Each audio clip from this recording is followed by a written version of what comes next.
Boa noite a todos, sejam muito bem-vindos. A mensagem de hoje tem como título Calma para o êxito. Em todos os passos da vida, a calma é convidada a estar presente. Aqui é uma pessoa tresvairada que te agride. Ali é uma circunstância infeliz que gera dificuldade. Acolá é uma ameaça de insucesso na atividade programada. Adiante é uma incompreensão urdindo males contra os teus esforços. É necessário ter calma sempre. A calma é filha dileta da confiança em Deus e na sua justiça, a expressar-se numa conduta reta que responde por uma atitude mental harmonizada. Quando não se agem com incorreção, não há por que temer-se acometimento infeliz. A irritação, alma gêmea da instabilidade emocional, é responsável por danos, ainda não avaliados, na conduta moral e emocional da criatura. A calma inspira a melhor maneira de agir e sabe aguardar o momento próprio para atuar, propiciando os meios para a ação correta. Não antecipa nem retarda. Soluciona os desafios, beneficiando aqueles que se desequilibram e sofrem. Preserva-te em calma, aconteça o que acontecer. Aprendendo a agir com amor e misericórdia em favor do outro, o teu próximo ou das circunstâncias aziaga, possuirás a calma inspiradora da paz e do êxito. Mensagem de Divaldo Pereira Franco, ditado pelo Espírito Joana de Ângeles. Boa noite a todos. Antes de iniciar nossa exposição aqui das nossas ideias aqui, do estudo do Espiritismo, só lembrando mais uma vez para todos aqui, aqueles que estão pela primeira vez na casa, que a casa tem algumas atividades. Nas segundas-feiras a gente tem aqui nossa palestra, nossa exposição, temos o passe e temos também o atendimento fraterno. Aquelas pessoas que necessitam de uma conversa mais íntima para alguma orientação especial. Depois do terminado trabalho, pode se dirigir aos trabalhadores da casa e eles vão receber vocês para a conversa. Na terça-feira o trabalho é mediúnico, por isso a importância de a gente estar aqui na segunda-feira, para que a gente venha e deixe aqui os nossos amigos, os nossos inimigos, né, espirituais, que vêm aqui e acabam sendo convidados para a orientação do trabalho da terça-feira. Na quarta-feira existe o grupo de estudos, que é aberto a todos, o horário de funcionamento também é o mesmo, das 7h30 às 8h30 da noite. Hoje nós estamos estudando sobre a mediunidade, né? Então é aberto a qualquer um que quisesse conhecer mais sobre a doutrina espírita, e é muito importante a nossa instrução. Na quinta-feira a gente também tem outro grupo de estudos, que é o grupo de estudos de Joana de Ângeles, também aberto a todos que tiver interesse. É um grupo de estudo voltado mais para a parte psicológica, a gente está abordando a série psicológica de Joana de Ângeles, mas também todos estão convidados a participar. O horário de funcionamento também das 7h30 da noite às 8h30. Na quinta-feira existe também o trabalho do grupo das mulheres aqui, a maioria das mulheres, que é o grupo Renascer, que é um trabalho voltado para o auxílio das crianças, né? Então é confeccionado mantinhas, sapatinhos, preparado cestas, kits de primeiro nascimento, né, do nascimento, para as crianças lá. Na sexta-feira, a cada sexta-feira, uma sexta-feira por mês, né, a primeira sexta-feira de cada mês, a gente tem aqui a exposição do Cine Luz e Paz. Então aqui nas cadeiras, essa sexta agora já tem programado já um filme, todos estão convidados, a entrada é franca, então todos estão convidados a participar aqui do filme, e a emoção de quem já se sentou no cine, né, aqui de Prudentópolis antes, as cadeiras são as mesmas, né, mas o cine aqui, quando a gente assiste os filmes aqui com temáticas espíritas, eles têm um outro sabor, um outro sentimento, o envolvimento que a gente sente aqui é muito maior, né. Aproveitando para lembrar que a gente começou, né, as nossas colaboradoras que começaram agora com o trabalho com as crianças, a gente tem uma salinha agora para deixar as crianças, quem tem crianças pequenas e quiser deixar lá as crianças lá, vai ter quem atenda para vocês poderem, né, ouvir a palestra com mais tranquilidade. Mas se não, as crianças ficando aqui não tem nenhum problema, tá? Crianças não atrapalham, né? São os nossos pensamentos altos que atrapalham, as crianças não. Mais uma vez, só lembrando que todas as doações que estão aqui, que vocês estão vendo aqui, estão ocupando espaço e doações que foram colocadas em outros lugares ainda, vão participar do bazar que vai se realizar fora nesse sábado ou outro. Depois do sábado da Páscoa, o próximo sábado a gente vai ter o bazar. Esse bazar ele se destina à manutenção da casa, né, a arrecadar fundos para a manutenção das despesas básicas da casa, e todo o fundo que excede é investido em melhorias na casa e também para alguma necessidade que haja. nós estamos recebendo ainda as doações de roupas, de utensílios domésticos, de brinquedos, principalmente os brinquedos, eles são muito bem recebidos pelas crianças, e principalmente de alimentos. Então a casa sempre destina os alimentos doados para aquelas famílias que estão com mais necessidade. Então lembrando, gente, que é uma oportunidade de a gente exercer a nossa caridade, né? Então, como dizia Kardec, fora da caridade não há salvação. Então, se a gente quer se salvar, vamos fazer caridade, né? Mas é isso. Então, posto essas lembranças, o tema que eu trouxe hoje é um tema que eu vou abordar com alguns aspectos. Ele é um tema profundo, serve para a gente refletir sobre várias coisas. O tempo é curto, mas eu vou rapidamente falar sobre ele. São os pactos. No Livro dos Espíritos, todo o nosso comentário está embasado nas obras básicas de Allan Kardec. E isso vocês vão encontrar no Livro dos Espíritos. Especificamente mais a partir das questões 549 até as 557, são questões que tratam sobre esse tema de hoje. Tá? Pactos, ou ligações com espíritos, ou maldições, ou feitiços, né? Coisas que muitas vezes nos trazem até a casa espírita, né? Pessoas que se envolveram ou foram envolvidas por algum trabalho, entre aspas, espiritual, e acabam sofrendo a perseguição espiritual, o assédio, a obsessão, e acabam sofrendo e sabendo que foi feito um trabalho contra ele, contra si, né? E acaba se incomodando. Então, o que fazer, né? Então, a gente vem à casa espírita esperando uma solução, né? Que a gente seja salvo, seja liberto dessas aflições, dessas perseguições espirituais, né? Mas vamos entender primeiro um primeiro ponto que eu acho muito importante, que há muito tempo atrás já foi comentado, mas eu vou repetir novamente, se não me engano foi até o Tiago que trouxe. O mal existe? Existe o mal? Nós somos criaturas de Deus. Deus, ele tem alguns atributos, né? E aí a gente começa a pensar, o mal existe? A gente vai dizer, existe sim, o mal existe aí fora, muita gente se matando, roubando, cometendo erros, né? Praticando atos criminosos, o mal existe. Mas será que existe mesmo o mal? Essa indagação faz parte de um paradoxo famoso que se chama o trilema paradoxal de Epicuro. Foi um filósofo grego que viveu na Grécia em 341 a.C., nascido lá. Então, há muito tempo antes de Jesus falar sobre a bondade de Deus, né, já se sabia da existência do Deus único através do povo judeu, né, e eles tinham essa dúvida. Se Deus é bom, por que existe o mal? Por que Deus permite o sofrimento? O mal existe? Então, sendo Deus onipotente, quer dizer, Ele pode tudo, sendo Deus onisciente e onibenevolente, como que o mal existe?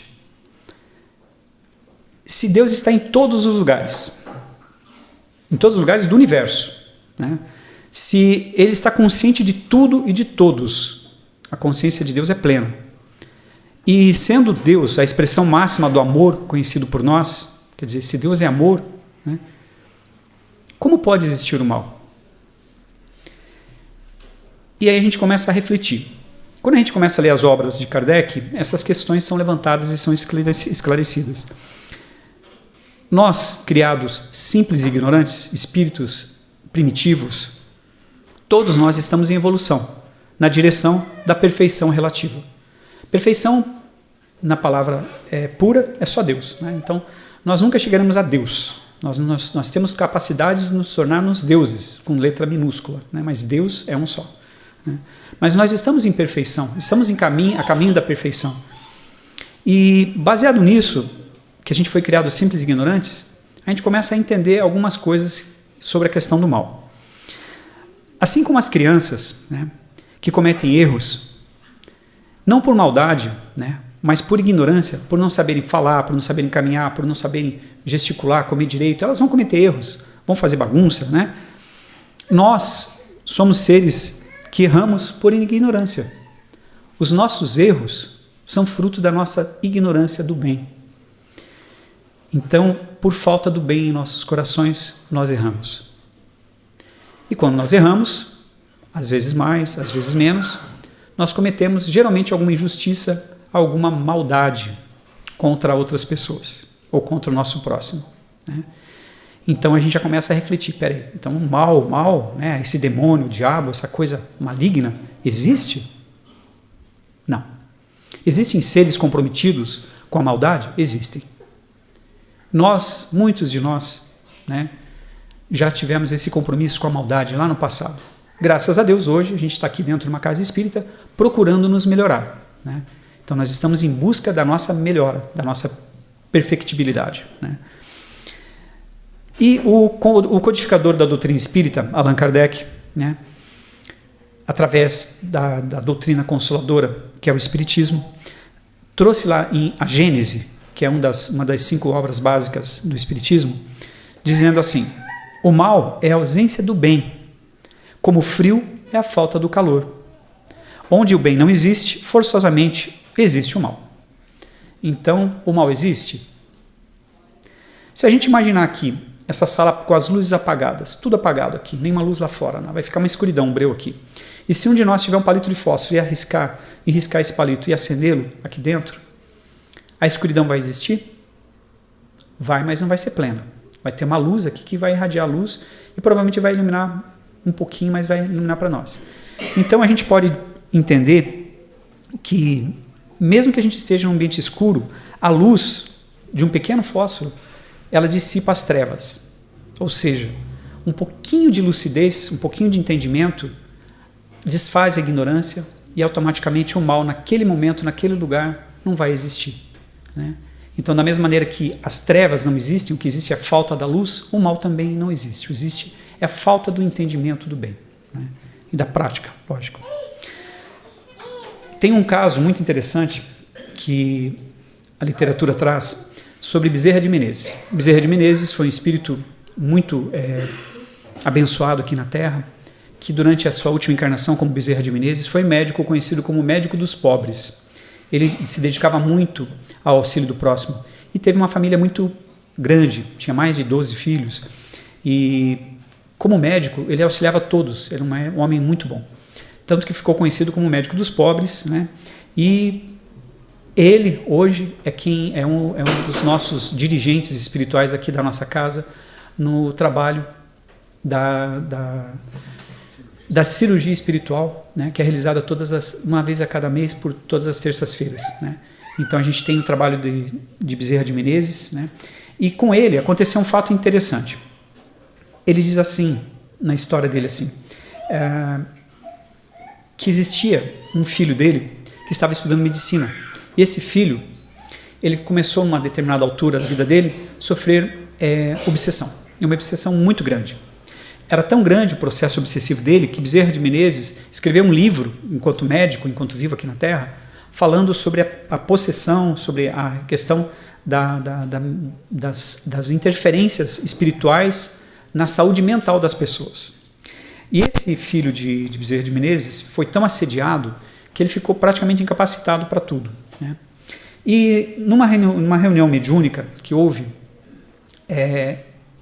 o espírito obsessor se manifestou e falou assim, onde estava Bezerra de Menezes, falou assim: eu não consigo atingir você porque você é mais adiantado que eu, mas eu consigo atingir o seu filho, e através do seu filho a minha obsessão vai te trazer a dor que eu queria te trazer.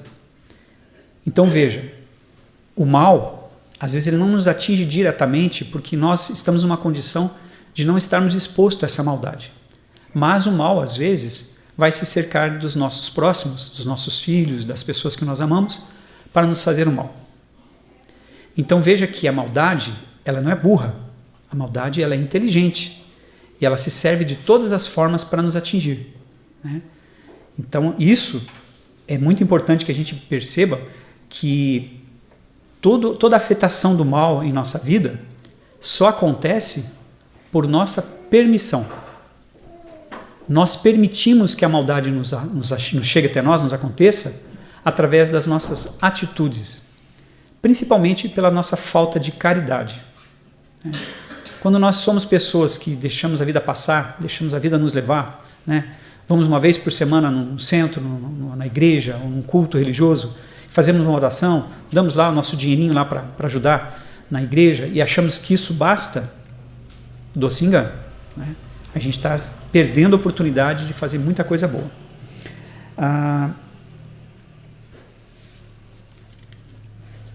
Na sequência, no Livro dos Espíritos ainda, na questão 552,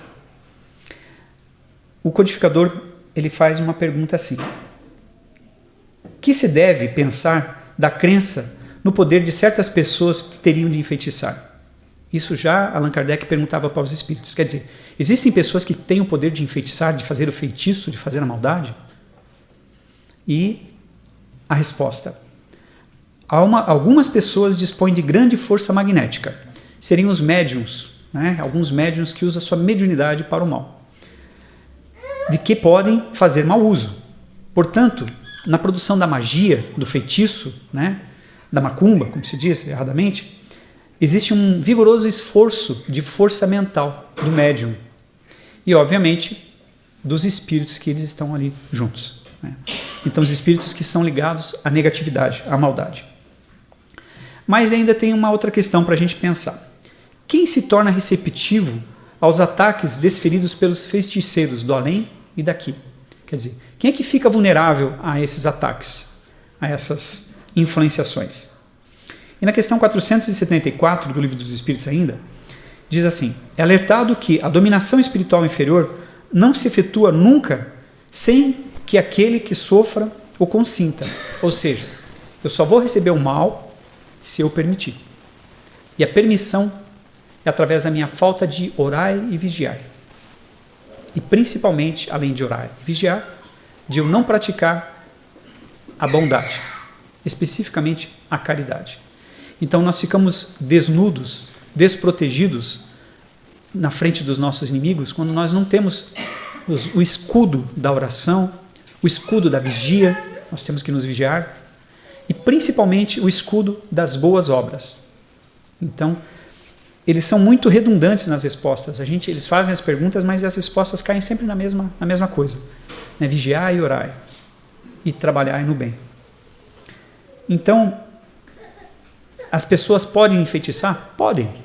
Agora, se o feitiço vai pegar, entre aspas, ou não, aí é uma questão que só depende de mim. Qualquer um de nós aqui pode desejar o bem para os outros, não pode? Como qualquer um de nós aqui pode desejar o mal para os outros. Então, a liberdade é nossa. Nós temos o livre-arbítrio, né? Então, o desejo de fazer o bem ou o mal é nosso. E o mérito, se esse desejo de bem ou de mal vai acontecer, é do outro, né? Então, por mais que a gente ore pedindo alguma coisa, um exemplo simples: o nosso filho, o nosso ente querido quer passar num concurso de medicina, quer fazer lá o vestibular de medicina, e já está há 5 anos tentando e não consegue. Vamos rezar mais para que ele consiga. Vamos rezar mais. Deus vai ajudar ele e todos os outros integrantes daquele concurso também. Somos todos filhos de Deus. Mas quem é que Deus vai conseguir ajudar mais? Quem é que os bons espíritos vão auxiliar com mais ênfase? Aquele que se dedicou mais. É justo? É justo, né? Como é que Deus vai ajudar aquele que não estudou nada, que passou a noite lá nas baladas lá e depois quer chegar lá e passar em primeiro lugar em medicina? Fica difícil, né? A mesma coisa acontece com a maldade. Se tem alguém nos desejando mal, praticando mal contra nós, essa maldade vai nos atingir? Depende. Depende do nosso comportamento, né?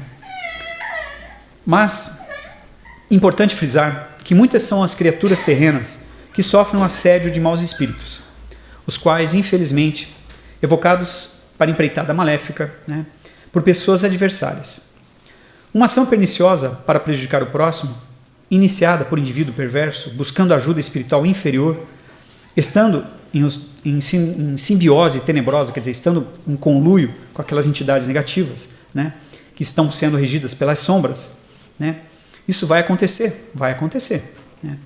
Se a justiça divina, que é regida na própria consciência de cada um de nós, porque onde está a lei de Deus? Na nossa consciência. Então a nossa consciência não precisa de nenhum livro, de nenhum escrito, de nenhum apontador. A nossa consciência aponta exatamente o que está certo e o que está errado nas nossas ações. Então, se a justiça divina, que é regida na própria consciência de cada um, foi transgredida, ou seja, se nós estamos desperdiçando nosso tempo, nossa vida, com atos errados, né, com atitudes erradas, com pensamentos errados, né, o réu torna-se suscetível ao assédio espiritual trevoso. Ou seja, praticamos o mal, estamos em sintonia com o mal. Se a gente sintoniza uma rádio que só toca uma música que a gente detesta, a gente só vai ouvir aquela música que a gente detesta, até a gente ir lá e trocar a sintonia, né? Então, a nossa sintonia espiritual vai se afinar com aquelas entidades que a gente quer, né? O Tiago, na explanação que ele falou, na última palestra, exemplificou bem isso, né? E os nossos espíritos cobradores, que não são simplesmente perseguidores nossos por acaso, mas são cobradores porque nós somos devedores de algum momento, em outras encarnações nós ficamos em débito com eles de alguma forma, eles nos cobram porque a gente às vezes sintoniza com eles. Eles sabem exatamente o nosso ponto fraco, o nosso ponto vulnerável para nos atingir, para nos atingir e objetivar a destruição nossa própria, né? A questão 549 do Livro dos Espíritos, né, diz assim que a magia negra, né, dizendo que uma natureza má simpatiza com espíritos maus. É óbvio, né? Então ali ela trata dessa questão também e trata que o pacto, né, que a gente falou aqui no início, é justamente isso. Caio. E o pacto que a gente pode traçar com criaturas, né, mais atrasadas é simplesmente fechar com esses espíritos, independente do que a gente acha que vai acontecer ou não. Quer dizer, a gente está fazendo com que a coisa aconteça de acordo com a nossa vontade, né? Muitos de nós, ontem, nos servimos de pactos. Ontem em outras vidas, ou até mesmo nessa mesma vida, né? Com os espíritos ignorantes no bem, inteligentes no mal, os quais realizaram os nossos desejos, né, ao preço de alguma oferenda ou despacho. Então, pagamos uma oferenda, né, levamos aquele despacho lá para aquele lugar, para que isso nos tornasse quites com aquele contrato de serviço. Mas, ingenuidade é nossa, né, acharmos que a gente pode tocar na lama sem se sujar. A partir do momento que a gente se envolve com entidades negativas, a gente também está envolvido com as energias negativas, né? Então, toda ação gera uma reação. A gente vai ter que responder por essa reação que a gente gerou. Por mais que a gente queira ficar com uma namorada, um namorado, e pagou uma oferenda para que aquele casal se desfizesse para que a gente pudesse ficar juntos. Por mais que a minha intenção tenha sido a melhor possível. Eu queria vender um terreno que eu não estava conseguindo e paguei um serviço para que aquele terreno fosse vendido. Tudo que a gente contrata do serviço negativo tem um preço. E esse preço é a nossa própria felicidade. Se a gente causa um mal de alguma forma para alguém, essa ação gera uma reação que vai nos retornar na nossa vida, né? O orgulho e o egoísmo, que são as duas chagas da humanidade, né, que ainda habita em nosso reino interior, é o que precisa ser combatido com toda a nossa força e nosso entendimento. Então, no final das contas, não é por amor que a gente faz loucuras, não é por necessidade, não. É por orgulho, por inveja, que a gente trata das pessoas assim como se as pessoas fossem coisas de uma maneira desairosa, desrespeitosa, e nos comprometemos cada vez mais com criaturas negativas, né? Os benfeitores espirituais enfatizam que somente sofrem o assédio inferior os que estão suscetíveis, exatamente os que estão sintonizados com os agentes perniciosos. Então, voltando a falar, a gente tem que mudar a nossa vibração, mudar essa chave dos pensamentos para que as coisas do bem nos aconteçam, né? Felizmente, graças a Deus, né, a misericórdia divina é maior do que a justiça. Porque se fosse assim, tudo estaria muito difícil, né? Então, tudo está sob controle divino, sob controle de Deus. E a harmonia divina paira tanto no micro quanto no macrocosmo, ou seja, a harmonia de Deus, ela está sempre dentro de nós e fora de nós. Então, sempre que nós voltamos nossos pensamentos a Deus, a Jesus, aos nossos anjos da guarda, a Nossa Senhora, a quem a gente tiver mais sintonia, com facilidade, Sempre que a gente faz isso, a gente recebe de Deus essa chuva de bênçãos, né, que nos lava a alma, que nos deixa-nos mais leves, para que a gente possa seguir adiante, diminuindo um pouco essa carga pesada. Suave meu jugo, fardo leve, dizia Jesus. Então a gente não pode esquecer nunca que sob controle divino as nossas vidas estão. Mas depende das nossas decisões, depende do nosso livre-arbítrio, as nossas escolhas, as nossas ações, para que as nossas vidas se tornem um pouco mais felizes e que a nossa caminhada aqui na Terra seja repleta de bênçãos, repleta de coisa boa, né? E de vitórias quando a gente deixar esse corpo aqui, né? Que nós possamos sair daqui muito melhores do que quando a gente chegou, né? Eu espero que tenha sido esclarecido alguns pontos. É um assunto bem tenso, mas é muito importante que a gente veja a necessidade do conhecimento, que a ignorância nos faz ainda agirmos no mal. Então, todo estudo é nobre, principalmente as obras do Espiritismo estão aí, né, estão disponíveis na casa, tem uma biblioteca disposta para todos aí, se alguém se interessar, tem os grupos de estudos. Então, não vamos perder tempo, gente, né? Vamos nos instruir para eliminar essa ignorância dentro de nós. Muito obrigado.